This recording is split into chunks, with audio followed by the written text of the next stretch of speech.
Okay, so let's talk about Google Forms. So this program is called Google Forms. I use this for most of my quizzes, but I also use it sometimes for just exit tickets or regular classwork. Um, they're very handy and they're very quick for you to fill out, which is why I like to use them. They're easy to use.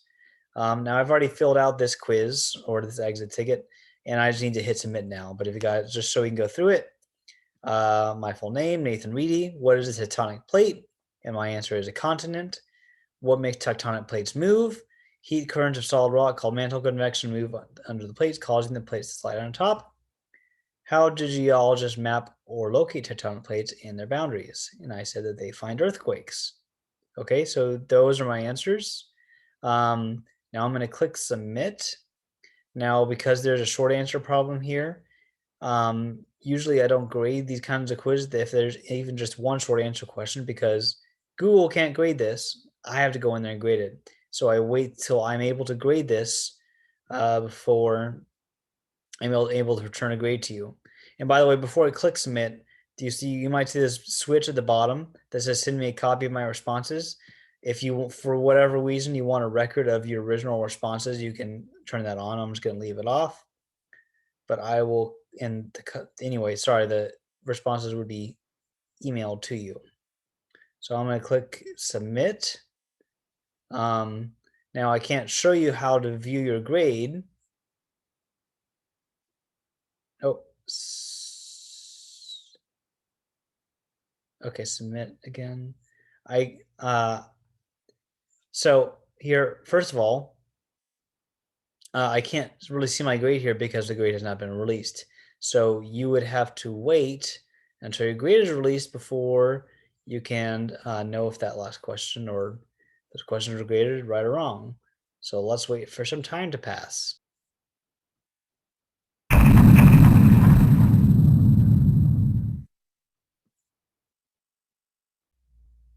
All right, so now some time has passed and I gave the teacher some time to grade my assignment.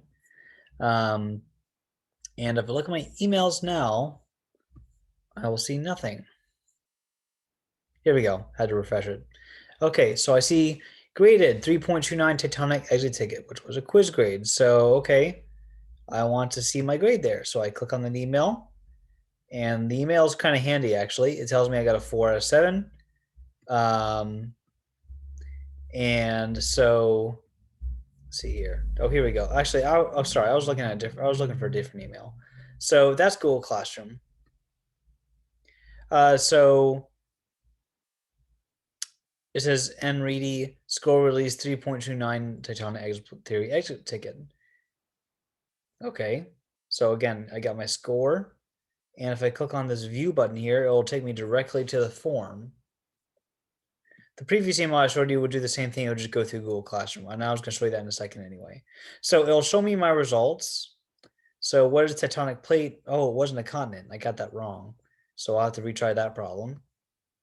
What make tectonic plates move? Okay, I got that one right. At least got one right. And this one says 2 out of 3 points. So if you see something that doesn't have full points, it means you were close or you were partially correct, but you didn't quite get it. My answer, the question was, how do geologists map or locate tectonic plates and their boundaries? I said they find earthquakes. They, meaning geologists, find earthquakes. And the feedback left by the teacher, aka me, says, what do earthquakes have to do with where tectonic plates are located? Okay, so obviously in this question, I didn't completely answer the question. I didn't relate to the concept of earthquakes to the concepts of how geologists map tectonic plates. So I'd have to go back into the reading and find the answer. And by the way, a lot of people got partial credit on this question. So if you're watching this video and wondering how to fix this question, go back to the CK12 reading for earthquakes, or I'm sorry, for tectonic plates, and you will find a very distinct answer to this. Earthquakes are part of the answer, but they're not the whole answer. Anyway, so okay, so I didn't get too good of a score on this quiz. I got a 4 out of 7. That's less than a 50%. Well, sorry, a little bit more than 50%. How can I go back and fix the answers? I don't see any options here to redo this quiz. So the email that I showed you was sent from Google Forms. Google Forms doesn't have a link to lets you redo the quiz. For that, you have to go to Google Classroom. So I could either open up this email I got from Google Classroom saying that your teacher graded the quiz, or I could just go back to Google Classroom and find the quiz. And that's what I'm going to do. 3.29 exit ticket. And by the way, 3.29, that's just March 29th. So I have already responded here, so I can click on edit my response. That's what I'm going to do. Okay, so I know from the previous email that I got this first one wrong. What is a tectonic plate? I'm going to change that to something else. Large piece of the Earth's crust. Let's try that. And then I can fix this answer too. And we're just going to pretend I fixed it because I would like you guys to look at that on your own. So however I would fix it, I would do it here. Click submit. And there you go. Now let me show you something that is a little bit confusing here. So notice that I popped the assignment open. I'm going to click on view assignment. So here's my score, 4 out of 7, because even though I corrected some responses, my teacher still has to go in there and grade it. So there's 2 links to this form actually. There's one down here and one under my work. If I click on the one that says my work, I will get that same report format. Actually, now I see the updated score. I'll get that same report format like the one that was emailed to me, where it doesn't let me edit my responses, but I can see that my score and I can see which ones I got right, which ones I got wrong, look at the feedback the teachers left.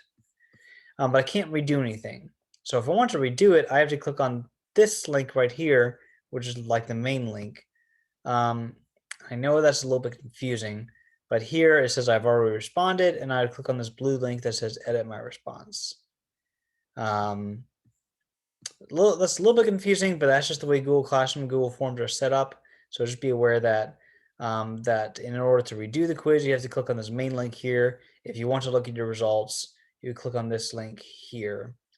I could be wrong about this next part that I'm going to say, but I thought that when you see this screen, there's sometimes a button that says view your score.